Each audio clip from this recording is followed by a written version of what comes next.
London, British lawmakers, capping what may be one of the most abysmal starts any British leader has ever endured, on Monday rejected Prime Minister Boris Johnson's bid to hold a new national election. For Britain's bare-knuckled new Prime Minister, it was a day of defeat. Parliament's rejection of a snap election came as a new law went into effect on Monday, blocking Mr. Johnson from pursuing a no-deal withdrawal from the European Union. Parliament is now suspended until mid-October, the result of earlier political maneuvering by the Prime Minister. But by Monday's end, it seemed clear that if Mr. Johnson had thought he could outfox Parliament by suspending it, sidelining lawmakers at a critical moment in the Brexit debate, he was the one who had been outmaneuvered. Now, the man who promised to deliver Britain's withdrawal from the European Union do or die, formal withdrawal agreement or not, is suddenly flailing for a new strategy. Mr. Johnson needed more than 430 votes for a snap election to proceed. He got 293. Brexit supporters and opponents alike may want an election, but only one time to most benefit them politically. Johnson is a toothless Prime Minister who desperately needs a snap election to give some credibility to his Brexit strategy, wrote Callum Pickering, a senior economist with Berenberg Bank.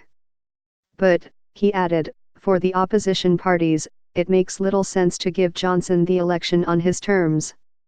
That would return the initiative to him. It was just another day in the new Britain, which has been bitterly divided since voters narrowly voted in favor of parting company with the European Union in a 2016 referendum. The issue did in the two prime ministers before Mr. Johnson, and while he was able to ride the ensuing tumult to power, it has severely damaged him, too. On Monday, the motion to suspend Parliament, or prorogue it, and send lawmakers away for 5 weeks, came after 8 days of head-snapping moves and countermoves in Parliament. The suspension, which the Johnson government announced in principle less than 2 weeks ago, was denounced by critics as a transparent, anti-democratic effort to sideline Parliament while the government forced through a no-deal Brexit. But the government's move to suspend Parliament backfired, serving to unite the disparate opposition, incite a revolt within Mr. Johnson's own party, and produce the bill that now blocks a no-deal Brexit. On Monday, that bill became law when it completed the final stage of passage, a formality known as royal assent. The turbulent week has left Mr. Johnson in a tight corner. He has promised to leave the bloc on October 31 without an agreement if necessary, and said last week that he would rather be dead in a ditch than request another delay to a process that has already been put off twice. Digging his way out of that promise could be tough, because a majority of lawmakers think that a no-deal Brexit would be disastrous for the country's economy. The new law is intended to force Mr. Johnson to request another extension if he cannot secure a withdrawal agreement with European Union officials before the October 31 deadline. As recently as a few weeks ago, Mr. Johnson said the chances of leaving the European Union without a deal were 1,000,000 to 1 against. He now puts the prospects as touch and go. But many of his critics believe the Prime Minister's real agenda is political. They believe he plans to fight for re-election as the candidate for Brexit at any cost, rallying right-wing voters behind him and crushing the threat from the hardline Brexit party, led by Nigel Farage. From Mr. Johnson's perspective, the suspension of Parliament at least provides some relief by removing the possibility of further embarrassments and defeats at the hands of lawmakers after a week of tumultuous setbacks. But it also means that prospects of a general election before the October 31 Brexit deadline have slipped away. Mr. Johnson had hoped to use a big win in an election before that date to empower his government to push through withdrawal from the European Union, with or without a deal. Lawmakers, however, need to approve an early election, and with the suspension of Parliament, lawmakers cannot do so for at least 5 weeks. It would then take several weeks to organize an election. With so much riding on an election that most expect toward the end of the year, the rival parties are trying to ensure that the timing best suits them.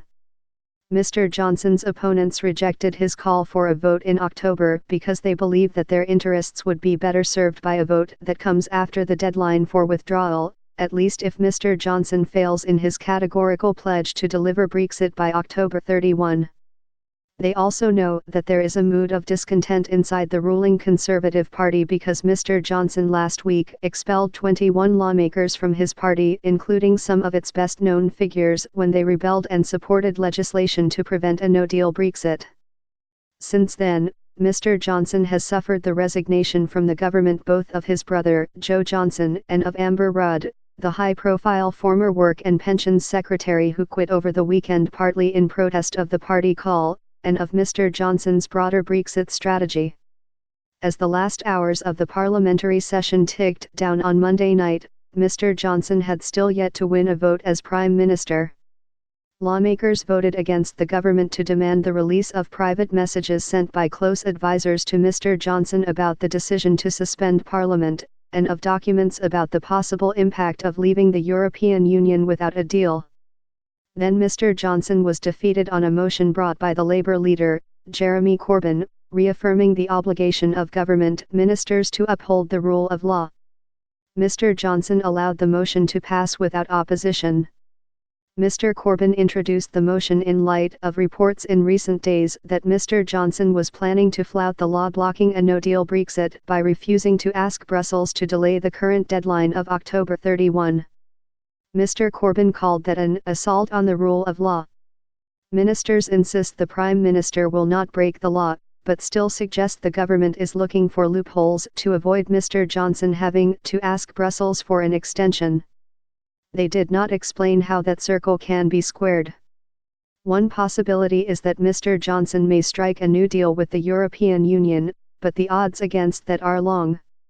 A meeting Monday with the Irish Prime Minister, Leo Varadkar, in Dublin, yielded nothing new on the biggest sticking point, the so-called Irish backstop plan to keep open the border between Ireland and Northern Ireland, which is part of the United Kingdom. Mr. Johnson could try to circumvent the new law, perhaps by sabotaging the prospects of a Brexit extension from the European Union by making it clear that he will be an obstructive force in Brussels. But anything too blatant might land him in court, so another course of action might be to call a vote of confidence in his own government, or simply to resign and leave another politician to request the delay, gambling that an election would follow soon.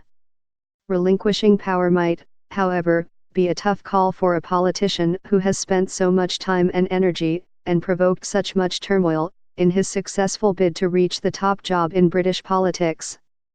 Even the day's only silver lining for Mr. Johnson came with a poison pill. John Bercow, the Speaker of the House of Commons and a thorn in the side of the government throughout the Brexit debate, announced his plans to step down.